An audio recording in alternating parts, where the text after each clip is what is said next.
Mobile ফা finally কলেজটা pass করার পর আমার কিপটা মা বাপকে আমার একটা স্টাচ মোবাইল দিয়েছে, কি যে খুশি লাগতেছে।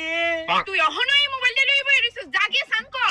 আমার যাইতাছি, তুমিও স্নান করবা আর তোমারও স্নান করাই দেই। বাইরে মতরে তুই যদি স্টাচ মোবাইলটারে সান করা যা চুপচাপ সানো যা। তাহলে মা মোবাইলটারে ভরপুর খেয়াল রাখবানি। হ রাহুম নে এখন যা সানো আসানো।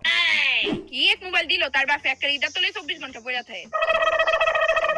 মা তুমি এটা করতে পারলে আমার প্রিয় মোবাইলটারে এত ঝুলে রাখলে কে? কই মা আমি তো আস্তেই রাখলাম। না এটা ব্যথা পাইছে। আরে কান দিস না। আচ্ছা নে দেখ আমি ঠিক করে রাখতেছি। হইছে? ওয়াও কিলো প্রিয়া অহনো ঘুমাইছস না তুই? ওই তো মা তে ঘুমাই গেলে ঘুমাই যাবো গা। কেডা? আরে ওই তো তার কথা কইতাছি মা। মা তোমার কিউটি মায়া আয়া পড়ছে। হাত মুক্তি দাও আমি ভাত বাড়তাছি। মা ভাত বেরো খুব খিদা লাগছে আমার।